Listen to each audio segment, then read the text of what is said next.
the impoverishment of America is something that I think is really quite extraordinary. And I wanted to share this story with you, and then we'll get back to your phone calls and our ongoing discussion about how we should deal with the president who's using worldwide wrestling as his model, basically, his governing model, his electoral model. He's using it against all of his opponents. But we'll get to that in just a second. In the Axios newsletter today, there was a fascinating story titled "Dollar Stores Thrive in Distressed Pockets of America." And it says, as rural America gets left behind by the rise of coastal superstar cities, that one entity is heavily profiting from that blight. Now, just think about this for a minute. As Reaganomics is like settling in deeper and deeper and deeper and more a consequential part of the landscape of America, as Reaganomics continues to devastate, absolutely devastate the middle class, we have more and more people sliding out of the middle class and into the poor class, into the lowest economic categories. And that's actually producing a boom.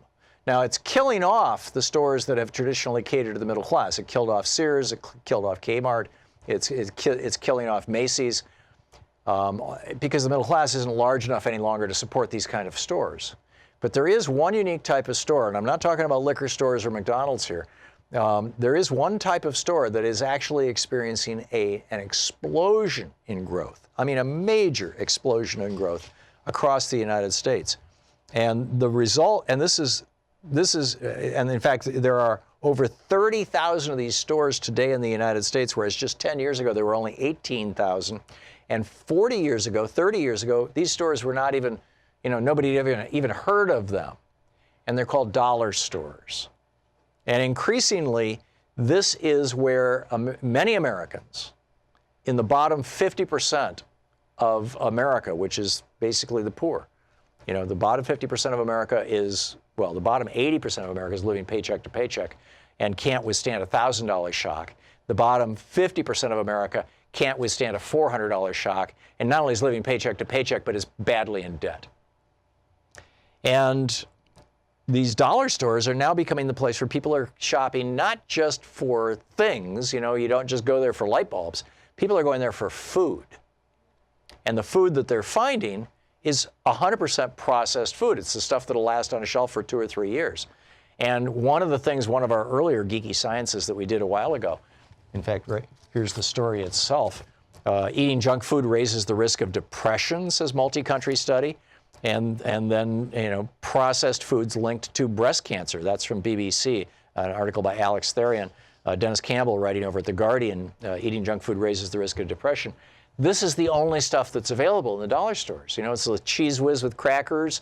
It's the cheap peanut butter. It's, if you're lucky, it's lots and lots of candies, and it's just. And the consequence of this is that we're seeing an explosion of obesity and diabetes and cancer in these poor neighborhoods.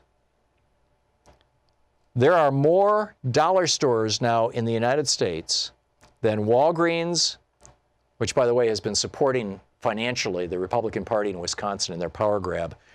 If you have a local Walgreens, you might want to call them up and let them know what you think about that.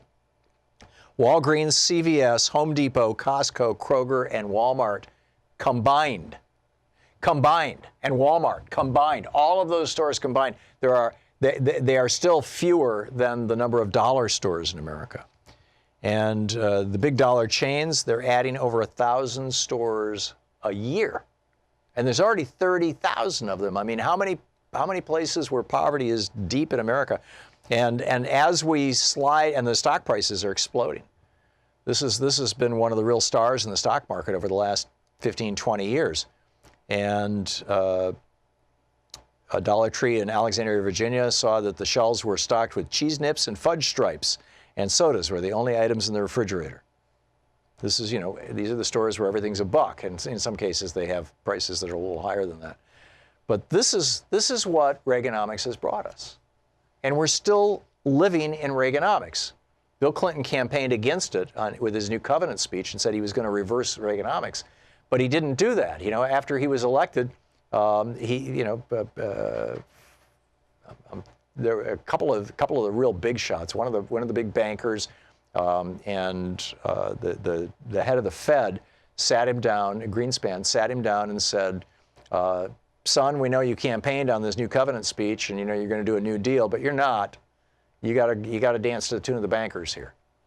And then I'm guessing something very similar happened to Barack Obama. Of course, he inherited a financial crisis and chose to go along with the Bush administration's way of, getting out of it by bailing out the people at the top rather than the people at the bottom. And so we're still in Reaganomics. And we're still watching the rich get richer while the poor get poorer. And in fact, here's again from this Axios piece. This is in the 1960s, the bottom 90% of Americans held 33% of the wealth, and the top 1% of Americans held 33% of the wealth. So the bottom 90% and the top 1% both held 1% of the wealth, or 33% of the wealth. The remaining third was held by the top 8%, 9%. But today, the bottom 90%, instead of having a third of America's wealth, 33%, only holds 20% of America's wealth. And the top 1%, instead of holding a third of our wealth, now has 40% of our wealth. And as the wealthy get wealthier, the middle class erodes. And that's what we're seeing. And then we've got Republicans basically promoting this, right? And when somebody comes in and wants to do something about it, like in Wisconsin, Michigan, Pennsylvania, North Carolina, the Republicans simply change the rules of the game. And they got this power in the first place by changing the rules of the election game, by saying that there was this thing called voter fraud, which is non-existent. I mean, 20, 30 times a year, nationwide, out of billions of votes cast, will you find somebody who is a felon and didn't realize that they couldn't vote, or has voted in a district that they shouldn't have voted in, or whatever, has quote illegally voted. And maybe once a year you get somebody who's not a citizen voting, and typically it's some European who's been living here for years and years who votes Republican. But what the Republicans have done, just in 2018, this is from Occupy Democrats, in Florida they blocked campus voting. In Georgia they purged hundreds of thousands of voters, in fact 340,000 voters from the rolls, who did not move out of state. They're still there. In Kansas, they closed the voting precincts in the Hispanic areas. In Michigan, they stripped the power from the new governor. In North Carolina, they collected Democratic ballots and didn't turn them in. In North Dakota, they restricted Native Americans from voting. In Texas, they closed polling sites in historically black college campuses. In Wisconsin, they stripped power from the new governor. I mean, this is what they're doing.